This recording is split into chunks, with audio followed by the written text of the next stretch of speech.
ఈరోజు future city బేగరికంచలో ఉన్నటువంటి పక్కన అంటే ఫ్యూచర్ సిటీకి ఆనుకున్నటువంటి పక్క రైతుల భూములను గుంజుకునేటువంటి ప్రయత్నంలో భాగంగా సిపిఎం పార్టీకి తెలిసిన వెంటనే రైతులకు అండగా నిలబడడం అనేది జరిగింది. గతంలో 2016లో 120 సర్వే నెంబరు గవర్నమెంటు ఫార్మాసిటీ పేరుతో తీసుకున్నది. ఫార్మాసిటీ పేరుతో తీసుకున్నప్పుడు 7,70,000 రూపాయల నష్టపరిహారం మాత్రమే ఇచ్చింది రైతులకి. అదనంగా ఆ రోజు చట్టాన్ని 2013 చట్టం ప్రకారం ఇవ్వాలి అంటే ఇవ్వకుండా 45 జీవో ప్రకారం ఇవ్వడం జరిగింది. ఆ రోజు నుంచి ఈ రోజు వరకు రైతులు బేగర్కంచ కానీ మీర్ఖాన్పేట ఆకులమరం రైతులు పెద్ద ఎత్తున కోర్టులలో కేసులేసి 2013 చట్టాన్ని ఇంప్లిమెంటేషన్ చేయాలని చెప్పి కోర్టు ఆర్డర్ ఇచ్చినప్పటికీ ఈరోజు 2013 చట్టం ప్రకారం ఇవ్వట్లేదు. ఇవ్వకుండా ఈరోజు 140 సర్వే నెంబరు బేగర్కంచలో ఉన్నటువంటి 300 ఎకరాల ఎండోన్మెంట్ ల్యాండ్ ఏదైతే ఉందో దాని మీద ఆధారంగా రైతులు పంటలు వేసుకొని జీవనం కొనసాగిస్తున్న పరిస్థితుల్లో ఆ భూములు కూడా గుంజుకుంటామంటే వాళ్ళకు ఉన్నటువంటి దిక్కు తేల్చలేని పరిస్థితుల్లో కనీసం పట్టాలంటే ఎకరా భూమి కూడా ఈ ఊరికి లేదు. మొత్తం ఉన్నటువంటి ఆధారం ఇక్కడ ఉన్నది 112, 120, 140 సర్వే నెంబర్లు మాత్రమే. ఈ మొత్తం పూర్తిగా ప్రభుత్వ ల్యాండ్. ఆ ప్రభుత్వ ల్యాండ్ ఆధారంగానే బేగరికంచ గ్రామం మీర్ఖాన్పేట ఈరోజు బతుకున్నటువంటి సందర్భంలో ఈ ఉన్నటువంటి 140 సర్వే నెంబర్ కూడా గుంజుకునేటువంటి ప్రయత్నం ఏదైతే చేస్తుందో ప్రభుత్వాన్ని విరమించుకోవాలని చెప్పి మేము డిమాండ్ చేస్తున్నాం. అదే కాకుండా గతంలో 7,70,000 మాత్రమే ఇచ్చారు. ఆ రోజు ఫార్మాసిటీ పేరుతో తీసుకున్నారు. అదే భూమిని ఇప్పుడు రేవంత్ రెడ్డి గవర్నమెంట్ వచ్చిన తర్వాత ఫ్యూచర్ సిటీ అంటున్నాడు. కాబట్టి ఫ్యూచర్ సిటీ అనుకున్నప్పుడు రైతులందరికీ మళ్ళీ పక్కనే ఉన్న తిమ్మాయిపల్లిలో 55 లక్షలు ఇస్తున్నారు, తిమ్మాపూర్లో 82 లక్షలు ప్రభుత్వ భూములకు ఇస్తున్నారు. ఈ ఊర్లో భూములు కోల్పోతూ ప్రపంచంలో పెద్ద పేరు చేస్తున్న ఫ్యూచర్ సిటీ పేరుతోటి ప్రచారం అవుతున్నటువంటి గ్రామానికి మాత్రం పూర్తి అన్యాయం చేశారు.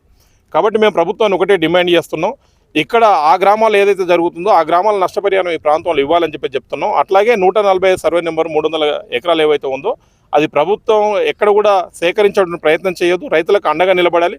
ఈ ప్రాంత అభివృద్ధిలో ఆ రైతుల్ని భాగస్వామ్యం చేయాలని చెప్పేసి మేము కోరుకుంటున్నాం. బేగర్కంచ రైతులకు సంబంధం లేకుండా వాళ్ళకు తెలియజేయకుండా అధికారులు పోలీసు వారిని ఉపయోగించి మిషన్లు, ఇటాచీలు, జేసీబీలు తెచ్చి వాళ్ళు రైతుల పొలాలు వాస్తవంగా బోర్లు ఉన్నాయి, వరిచేను పంట ఉన్నది, ఆ పంటున్న భూములను కూడా వాళ్ళకు రైతులకు సంబంధం లేకుండా అలా తొక్కిచ్చి వాళ్ళు వరిచేను నూర్పిడి చేయక మొదలే గింజలు ఉన్నాయి, గడ్డి ఉన్నది, అదంతా కూడా తొక్కిచ్చి దౌర్జన్యంగా తీసుకోవడానికి ప్రయత్నం చేశారు. దాన్ని రైతులు వ్యతిరేకించి అట్లెట్లా తీసుకుంటారు సార్ మా భూమి అని అంటే, ఇది 120 సర్వే నెంబరు. ఆనాడు మా సర్వేయర్లు మిస్గైడ్గా ఇది ఇడిచిపెట్టి వేరే రోజు సర్వే చేశారు కాబట్టి ఇది 120లకు పోతుంది. కాబట్టి మీరు ఇది ఇడిచిపెట్టవలసిందే. దీనికి ₹1 కూడా నయా పైసా నష్టపరిహారం ప్రభుత్వం ఇయ్యదు. అదిగాక 330 ఫీట్ల గ్రీన్ఫీల్డ్ రోడ్ ఏదైతుందో ఆ రోడ్డుకు సంబంధించి కూడా మీరు ఇది ఎండోమెంట్ దేవాలయం భూమి కాబట్టి దేవాలయం పేరు మీద రికార్డు ఉంది కాబట్టి మీకు ఆ భూములు అనుభవిస్తున్నా, మీకు ఎలాంటి రికార్డు లేదు కాబట్టి మీతోటి చర్చించవలసిన అవసరం లేదని చెప్పి అక్కడ కడీలు తీసుకొచ్చి 330 ఫీట్ల రోడ్డు కూడా పాతే ప్రయత్నం ఏదైతే చేస్తున్నారో దాన్ని రైతులు వ్యతిరేకించారు. రైతులు ఏంటంటే సిపిఎం పార్టీ అండగుంటుందని చెప్పి మాకెవరు దిక్కులేరని చెప్పి రోజు రైతులంతా కూడా సిపిఎం పార్టీకి ఫోన్ కాల్ చేసి చెప్పడంతో ఈరోజు ఇక్కడికి మేము రావడం జరిగింది. నేను సిపిఎం పార్టీ మండల కార్యదర్శి, నా పేరు బుట్టి బాలరాజు. ఈరోజు వచ్చేసరికి అలా వరిచేనులో అక్కడ రైతు పొలంలో వరిచేను గడ్డి అట్లే ఉంది, ఇటాచి తొక్కిస్తున్నది. ఇది ఎక్కడి అది అని చెప్పి మేమందరం కూడా రైతులందరినీ తీసుకెళ్ళి ఆ ఇటాచి దగ్గరికి వెళ్ళి పని డ్రైవర్ను బంద్ చేయిస్తే పోలీసు వాళ్ళు మా దగ్గరికి వచ్చారు. మీరెవరు ఆఫ్ చేయడానికి, ఏదన్నా ఉంటే రైతులు మాట్లాడాలి, మీరు ఎర్ర జెండాలు పట్టుకొని వస్తారా అని చెప్పి ఓ పోలీస్ అధికారి మాట్లాడడం అనేది జరిగింది. బరాబర్ వస్తాం సార్, ఎందుకనంటే మేము తెలంగాణ సాయుధ పోరాటంలో 10 లక్షల ఎకరాల భూమిని వంచినాం. పాషాణరారి భూముల కోసం పేద ప్రజల కోసం పనిచేసి ప్రాణాలు అర్పించారు. వాళ్ళ త్యాగ ఫలితంగా దక్కిన భూములు ఇవి. వీళ్ళని కనుక నష్టపరిహారం ఇవ్వకుండా మీరు ఏ రకంగా మీరు తీసుకుంటారు? 2016లో భూమి సేకరిస్తే కేవలం 7,70,000 మాత్రమే ఇచ్చారు. ఈరోజు అదే ప్రభుత్వ భూములకు పట్టాలు చేస్తామంటారు. అక్కడ తిమ్మాపూర్లో 82 లక్షల రూపాయలు ఇస్తున్నారు. అదేవిధంగా తిమ్మాయిపల్లి అన్నోజిగూడలో 55 లక్షల రూపాయలు ఇస్తున్నారు. మరి వీళ్ళేం పాపం చేసిర్రు 7,70,000 ఇవ్వడానికి? ఇప్పుడు ఉన్న భూములకు కూడా నష్టపరిహారం ఇవ్వకుండా రైతులతోటి చర్చించకుండా మీరు చేయడం కరెక్ట్ కాదు. అభివృద్ధికి సిపిఎం పార్టీ అడ్డంకి కాదు. కాకపోతే గ్రామ పంచాయతీ దగ్గర గ్రామసభ జరిపి రైతుల ఆమోదం మేరకు ఎవరైతే రైతు కబ్జాలో ఎంత భూమి అయితే ఉందో ఆ భూమికి తగిన నష్టపరిహారం ఇచ్చిన తర్వాత మాత్రమే మీరు సర్వేలు కానీ ఇవే కానీ చెయ్యాలని చెప్పి మేము అధికారులతోటి డిమాండ్ చేయడం జరిగింది. పోలీసు వారు వచ్చి ఇప్పటి వరకు ఇక్కడి నుంచి మేము రోడ్డు తీయము, మేము అమెజాన్ సెంటర్ నుంచి లోపల నుంచి తీస్తామని చెప్పి చెప్పడం ఏదైతుందో రైతులు సంఘటితంగా దాన్ని వ్యతిరేకించినందుకు వాస్తవంగా సిపిఎం పార్టీ అండగుండడంతో వాళ్ళు తోక ముడిచిందంటే అమెజాన్ సెంటర్ నుంచి రోడ్డు తీసుకుంటాము, ఇప్పటికి ఇది బంద్ చేస్తున్నామని చెప్పి అధికారులు పోలీసులు చెప్పడం అనేది జరిగింది. కాబట్టి ఒకటే చెప్తున్నాం సిపిఎం పార్టీగా, ఏదైతే 7,70,000 రూపాయలు ఇచ్చిరో దాన్ని పునరాలోచించి ఈ రైతులకు బేగర్కంచిల రైతులకు ఎలాంటి భూములు కూడా లేవు, ఈ లావోని పట్ట భూములు తప్ప. ఎందుకంటే ఈ భూములలో కూడా ఒక 20% మందికి మాత్రమే రికార్డులు ఉన్నాయి, 80% మందికి రికార్డు లేవు. వాళ్ళ తాతలు ముత్తాతల నుండి 4 తరాల నుంచి పంటలు పండించి అదే సాగు చేసుకొని ఆ పంటల మీదనే ఆధారపడి బతుకుతున్నారు. కాబట్టి ఖచ్చితంగా నష్టపరిహారం ఇచ్చి రైతులను ఒప్పించి మాత్రమే ఈ భూములు సేకరించాలని చెప్పి సిపిఎం పార్టీగా డిమాండ్ చేస్తున్నాం. ఆ మిషన్ వచ్చింది, కోస్తుంది.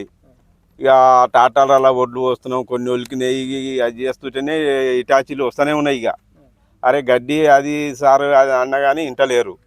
ఆడికోరి సార్తో మాట్లాడరు. కోతాల కల్నే కందకం తీసుకొని పోతూనే ఉంటారు. ఇక ఏది పొలాల్లోకి వెళ్ళి గడ్డి అంత చెత్త దుగ్గు చేసుకుంటా. ఆ సారు వచ్చాక పోలీసు వాళ్ళే ఆడియో సార్ను వాళ్ళందరినీ పిలువనంపారు. ఆడియో సార్ అంటే మీకు ఏమి ఇవ్వబడదు, మీకు 120 సర్వే నెంబర్ల మొత్తం పైసలు ముట్టిపోయినాయి, మేము తీసేసుకుంటాం, ఏమి ఇవ్వమని ఆడియో సార్ చెప్పాడు. ఆడియో సార్ చెప్పిన తర్వాత మేము అందరం చూసి అరే మా ఉన్నోళ్ళను అందరిని విలువ అని మేము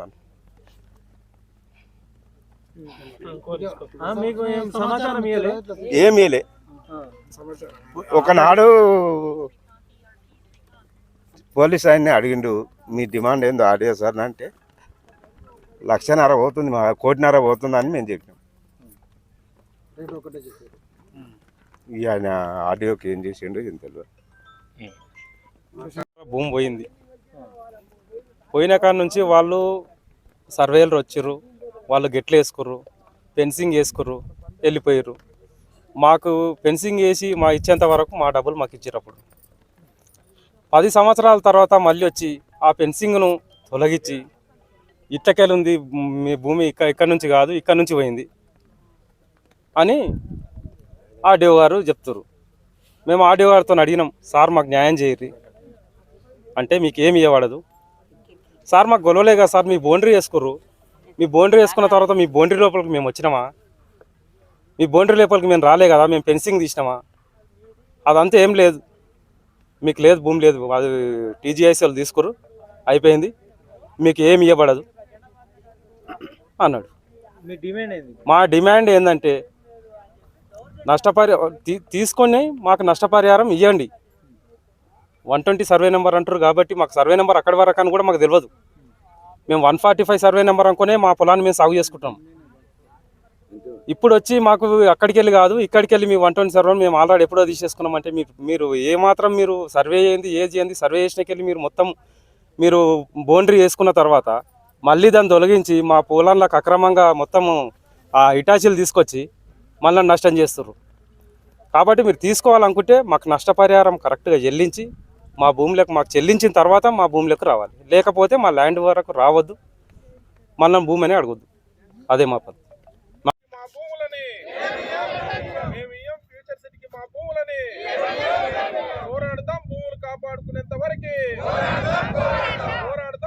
కాపాడుకునేంత వరకు మేము ఇవ్వం ఫ్యూచర్ సిటీకి మా భూములను, ఫ్యూచర్ సిటీకి మా భూములను కాపాడుకుంటాం. ఫ్యూచర్ సిటీకి భూములు ఇవ్వకుండా మా భూముల్ని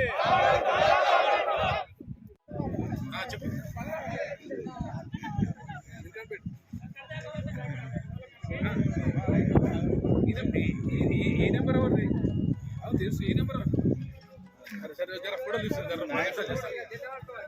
అక్కడ నిలబడి